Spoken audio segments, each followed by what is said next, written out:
If I were to make an autobiography or something of my life as it is right now, I would call it something like Jackie of All Trades, a journey from girl boss to girl failure. Hi friends, and welcome to Wives vs. World, where we have fun talking about queer stuff and life as a trans married couple. I'm Jackie. I'm Anya. And today we want to start with the basics. We want to go back to the beginning. We want to talk about, how do you even start transitioning? Like, how do you even begin? What are the words for the stuff that I do not know? Yeah, and also we have a lot of viewers who might be just figuring out that they might want to transition. They're exploring themselves. They feel overwhelmed, or they know someone who is considering transitioning or want to support someone transitioning. So we thought it would be really good to give a little overview of how to go about it, where to start, what to do. A little primer. And we have been through it. I say we. Some more than others. Some more than others. So we could at least kind of share what we think is a good place to start. So we have a list of 8 points, and this is in no way prescriptive. This is not like you should follow this list at all. You should, of course, do what makes sense for you. And it also not necessarily like you have to do this from 1 to 8. If some of this feels like I don't want to do that step, or it makes more sense to me to do it another way around or whatever, of course do that. This is merely for inspiration, to give you something to work with if you're unsure about how to start out. And that's that on that. Step number 1, acknowledge it yourself. Are you trans? How do you know if you're trans? Like, how does that even make sense? We probably did, I think, maybe another video on this, but the most important thing is, if you think you might be trans, it is a good indication that you might be trans. Like, it's not something people who are not trans usually wonder about. Like, if you go like maybe once or twice a month and you think, oh, wouldn't it be neat to like be the other gender or another gender? Chances are it's a you thing, it's a trans thing, could be. And if you think it every day, that's a pretty strong indication to maybe explore this topic further. Exactly. So if you have that kind of feeling, like if you experience some kind of like, oh, I feel so bad presenting the way I was assigned at birth, or you recently tried something and it really gave you like gender euphoria, like maybe someone commented, maybe you're a burgeoning trans man and someone's like, oh, you're so masculine and whatever, or if someone, calls you a dainty little flower, if you maybe don't know you're a trans girl. Maybe that's something that sets you off, and maybe that's something you need to explore. The most important thing is you acknowledge, hey, I am at least probably trans. And I want to explore this. Exactly. Path. And yeah, acknowledge to yourself, I think there's something here, and that's okay.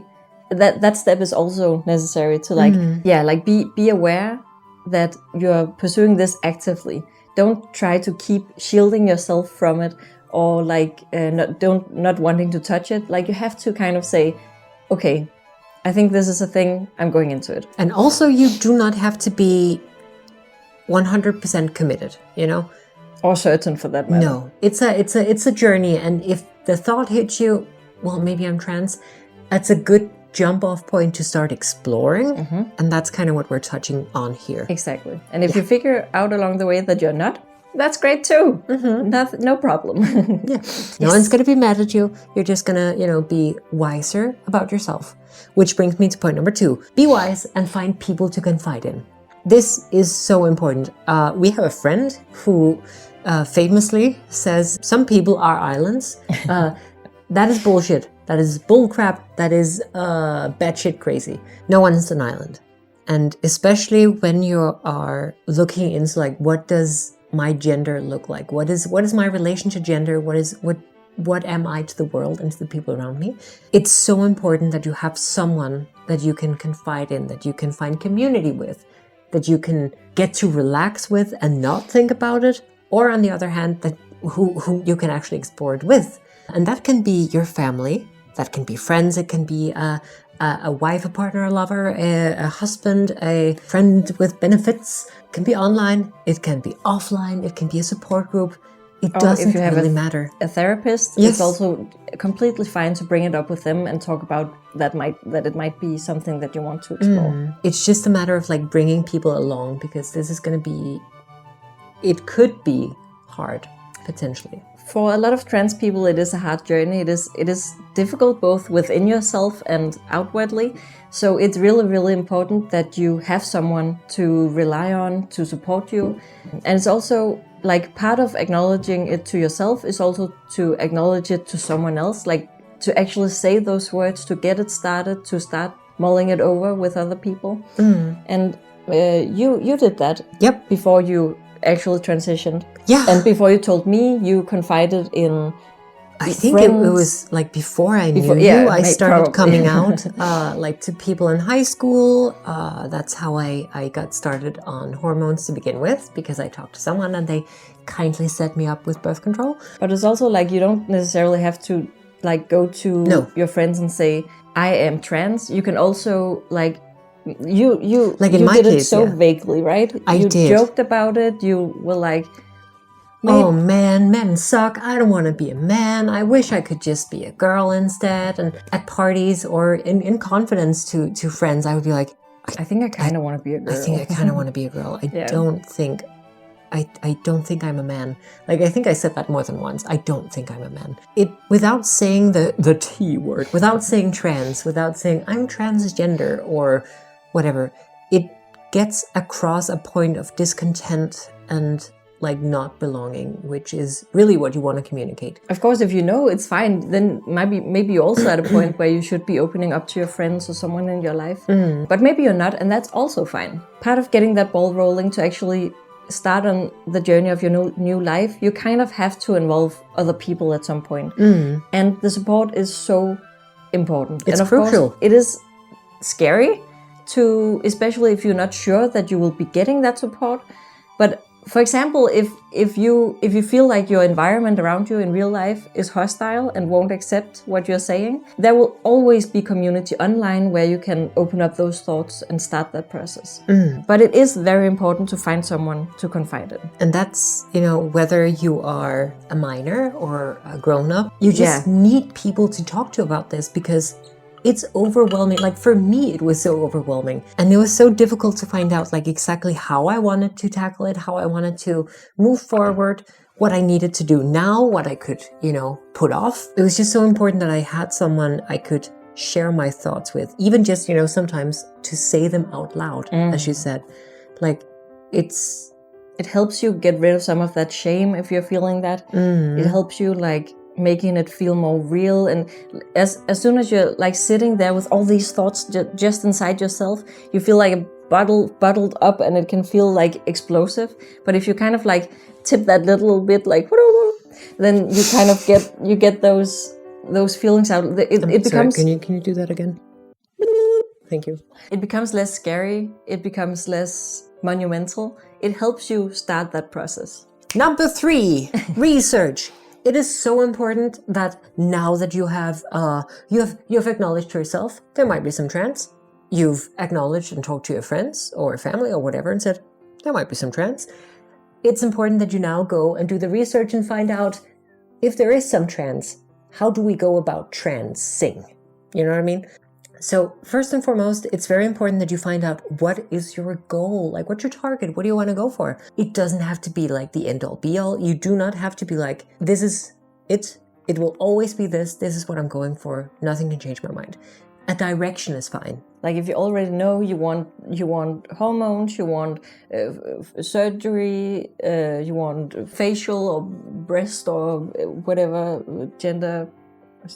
Surgery. There's a lot of stuff, and maybe you already know, like, I want all of that. I want to be this. It's fine to have that idea, but it's also fine to be like, I know that's not gonna be a reality for me. I know that I don't want surgery of any kind. I don't know if I can even get medication and stuff. All that is fine. You just have to kind of have an idea of what transitioning looks like to you, because that will be crucial in your research. There are like 3 different kinds of research that I will recommend you doing. So one is the medical aspect, the treatment aspect, like what options are available, what are affordable to you, what are doable, possible in your situation, and maybe most importantly, what do you want? Like start thinking hormones or blockers or surgery when you know what you want to go for. Then you can find out what's available, what's affordable, what have other people done, what are their experiences. There's also the part about like going out and saying, okay, so how do I non-medically achieve social transition? A word of caution, when I first came out back in the aughts, you were aiming for stealth. Like being trans was not something you would be very out and proud about. It would not be something you would advertise. It was something like, oh no, this is a very, very brief period in my life where I am working towards passing. And then now I'm gone. I'm hidden again.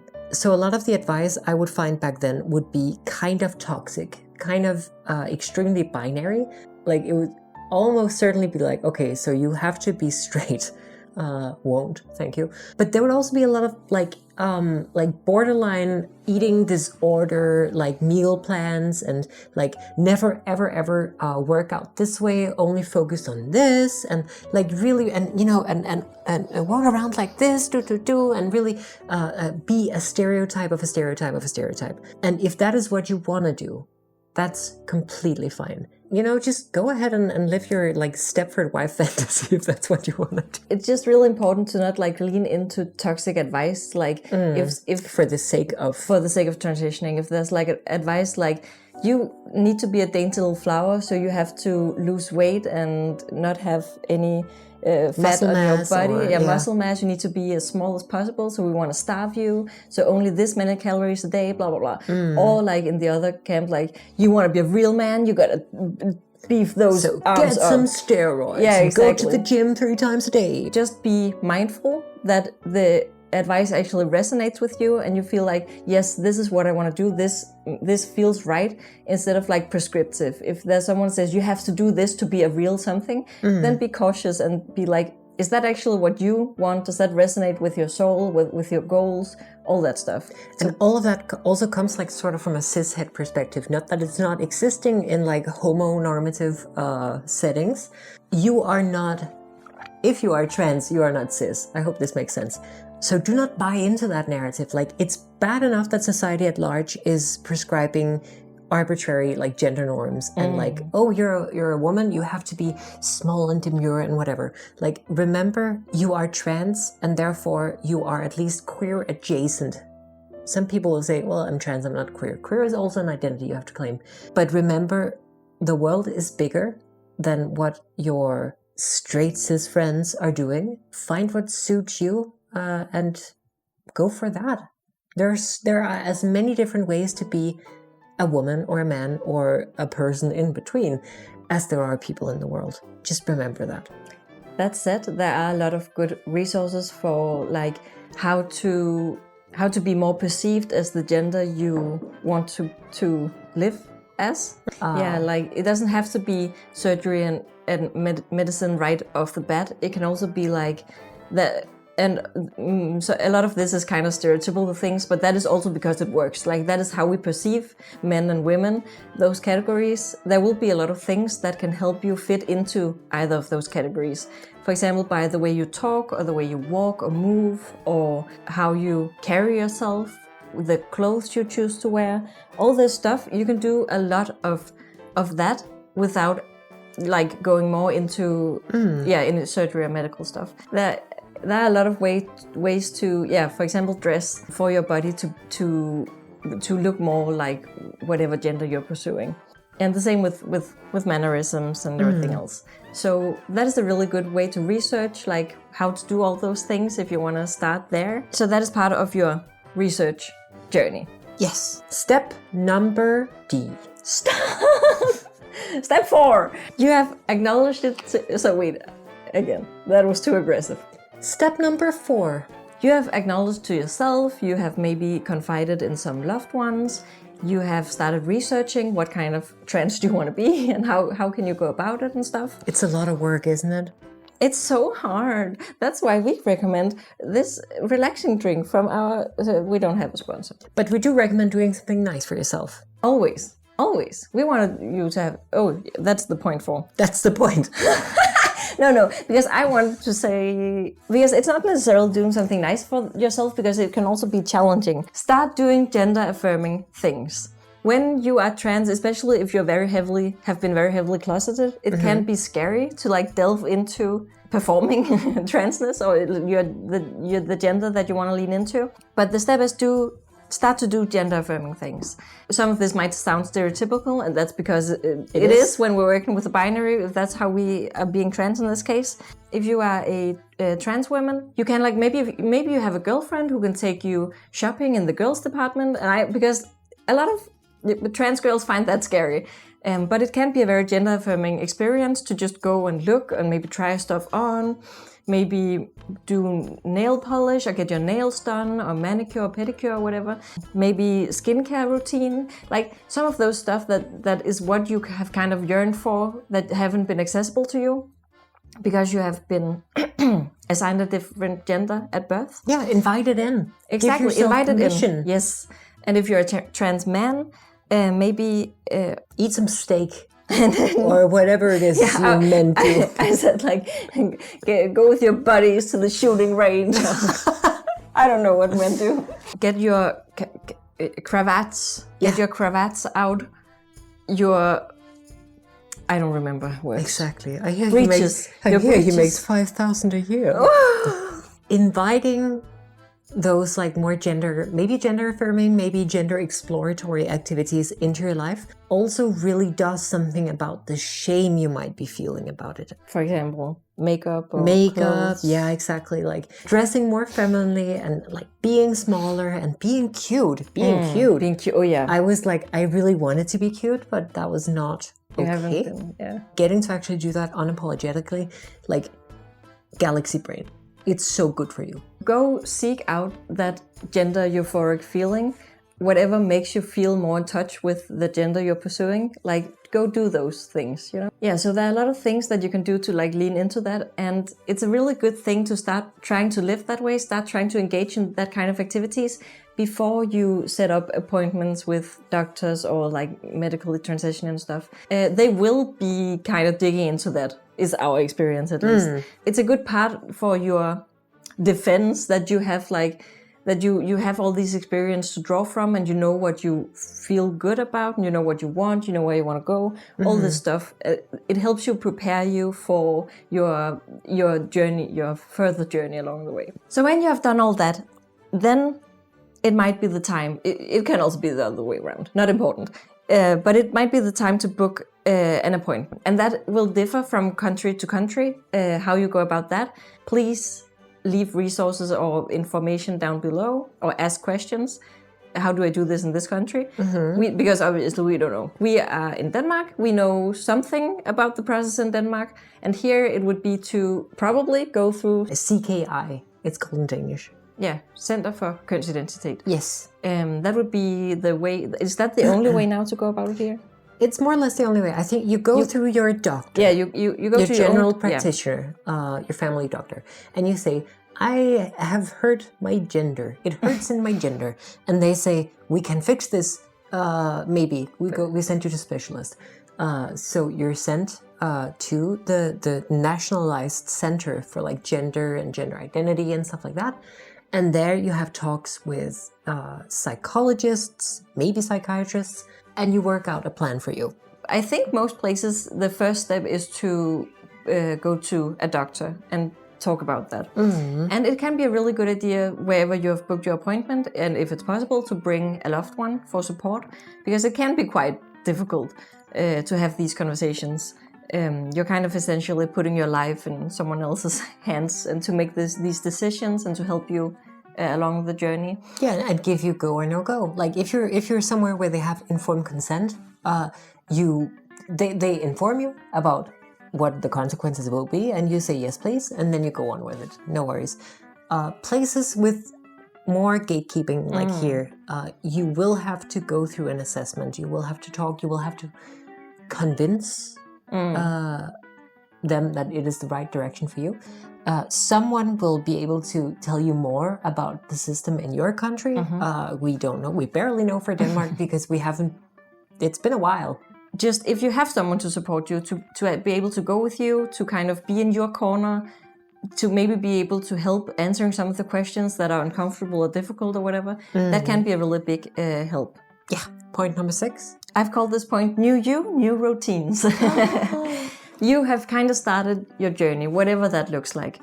Because you've kind of started your journey, you've gotten into it a little bit, you've figured out what your goal is, where you want to go, how you want to be, all this stuff. Again, if you've been heavily closeted or have had a difficulty accepting this part of you, maybe you've been stuck a little bit, maybe you have been down, maybe you haven't been the kindest to yourself. This happens to a lot of trans people. So considering trying to turn that part around, because that is so important for your further life. Ritualize those new things you're inviting in. Try to make some affirming routines. Again, that might be a lot of different things. It might be like, journaling, skincare, doing something that feels good, that is kind of meditative, that is affirming you in who you want to be, who you are. Maybe it's working out, maybe it's shaving, even though the beard hasn't come out yet. But kind of like finding a new mindful approach to life, because it is so prevalent for trans people to like distancing themselves from life and kind of living just like going through the motions, because they struggle so much with actually being comfortable in themselves. And being present. Yes. And so it is a very big part of transitioning to actually reconnect with yourself, become a better person, find the new you, who you want to be, and delve into that. So many activities have weird gender like connotations and gatekeeping on them that you might not have felt safe in doing so, or like you feel stupid because it's such a gender thing, or even something that has been accessible to you, like, I don't know, fixing cars if you were assigned male at birth. Maybe again, you enjoyed that, but you kind of put it away because that is too masculine for a trans woman to do, so we don't want to take part in that. Maybe indulge again, maybe do that thing that you enjoy, but do it in a new way, in a way that feels right to you, feels good to you, because everything is accessible to you now. That's such a good point. And there's so many things that we kind of just push away because we don't want to seem manly, or we don't want to seem womanly, or something like that. Number 7, put in the work to start loving yourself. Very much a continuation of what we've talked about so far. You have acknowledged, you've come out, you've started the journey, you've done some research, you've started to find out, what do I like, what don't I like, what do I want to do, what don't I want to do. At the end of the day, life comes at you fast, and it happens all the way around. Back when I first came out and when I started my transition, I could feel a lot of things improving. My mental health, my physical health, like for one, my relations, my outlook on the world. But you also have to be very aware that it's not going to fix every issue that you have. It's not going to fix everything. It's not going to automatically make you like yourself from one day to another. No. You have to put in the work to experience that self-love and start to reconnect with yourself and be kind to yourself. It's going to do wonders for you. But at a certain point, you are also going to have to look in the mirror and go, hey, you are enough. You are wonderful. I think also when you transition, you are in a transitory state of like, you are going from one thing to another thing. So it's very hard to like acknowledge that despite everything, it is still you. You still have to live with yourself. You still have to love yourself. You still have to know and understand that you are worthy of being loved. You know, even though maybe it was difficult to see, maybe it was difficult to feel or understand. But at the end of the day, you have to understand, you have to acknowledge too, that you are a person and you are worthy of admiration, you are worthy of love, you are capable of loving and being loved, and you are capable of achieving what you want to achieve. So you need to work on that mindset, because that's not going to come by itself. That's going to come through, you doing this work. It's going to come from the people, the relationships you cultivate, and it's going to come from the way you interact with the world around you. So be like, it's so easy to say like, treat others the way you want to be treated, blah, blah, blah. But like literally be kind to yourself, be kind to the people around you, live life meaningfully and engage. And also give yourself grace, because sometimes you will feel bad. It won't go your way all the time. Sometimes you might feel like, oh, I'm not even trans enough because I don't feel this way, or I'm not passing enough as I want to, or maybe you feel all these negative feelings about your journey. And if that Oh happens, no, I'm a walking stereotype. Yeah, I'm exactly. I'm appropriating manhood or whatever. yeah, just be kind to yourself. Give yourself grace. You're doing something that is very hard in our society. Worldwide.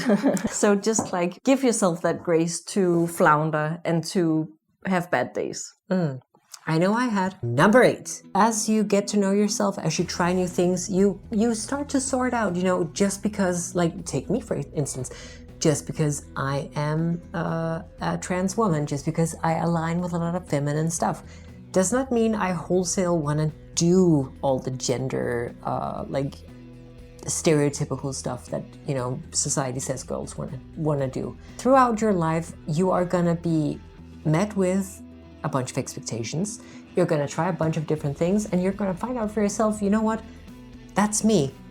That is not me. I want to do this. I don't want to do this. And especially in the beginning, seek out different perspectives and ask or watch what other trans people are saying. And not just like, if you're a trans woman or you're a beginning trans woman, don't just go for trans women who give advice. Like, don't just go for people who look like yourself, Ask or seek out non-binary voices.